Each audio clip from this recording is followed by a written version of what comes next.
2 mois après le début de l'aventure, Ophélie continue de progresser. Elle a perdu 2 kilos.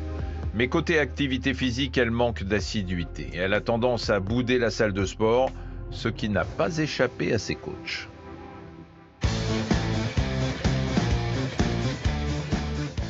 Regarde. Il y en a pour tous les goûts, il y en a de toutes les couleurs. Elles t'attendent, je t'attends. J'espère te voir bientôt. Bon, motivation, on continue le travail. Bisous.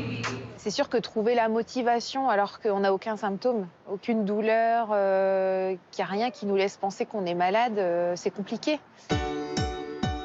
Ophélie a besoin d'un coup de pouce. Pour la remotiver, je lui ai organisé une surprise, une rencontre loin des salles de gym ou des blouses blanches de l'hôpital. Salut Ophélie, ça va ?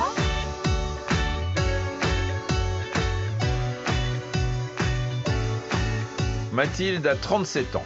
Elle aussi était atteinte de la maladie du foie gras, mais elle a réussi à perdre 13 kilos en changeant radicalement son mode de vie. Aujourd'hui, c'est une rescapée. Une femme guérie en face de moi. Oui. Tu es ma star. C'est gentil.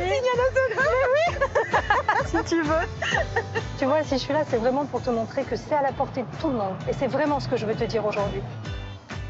Là, je stagne et j'arrive pas à vraiment progresser. Donc, je sais pas comment t'as fait quand ça t'est arrivé, ces moments-là. J'ai vraiment décidé de mettre la priorité numéro 1 dans ma vie sur ma santé. C'est-à-dire que le matin, je me levais. Ce qui était important pour moi, c'était de savoir que j'allais faire mon activité sportive et que j'allais pouvoir me concocter des petits plats qui étaient vraiment équilibrés. C'est devenu ma priorité absolue. Et tant que ça, c'était pas fait dans ma journée, le reste de ma journée pouvait pas commencer, en fait. Et du coup, t'as arrêté de manger des desserts. Alors oui. Et comment t'as fait? Parce que moi, il me manque toujours cette petite note sucrée à la fin du repas, tu vois.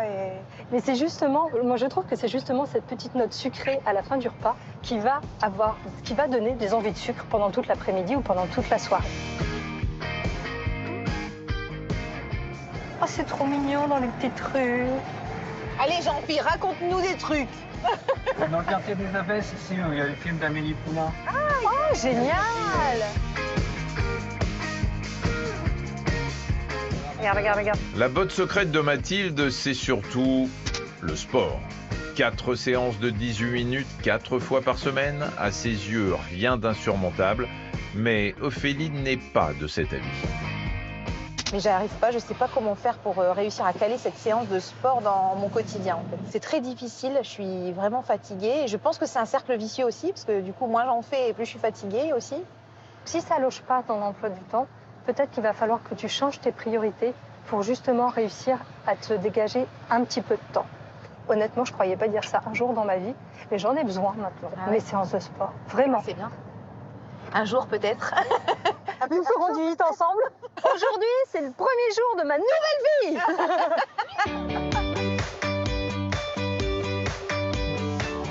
Regarde.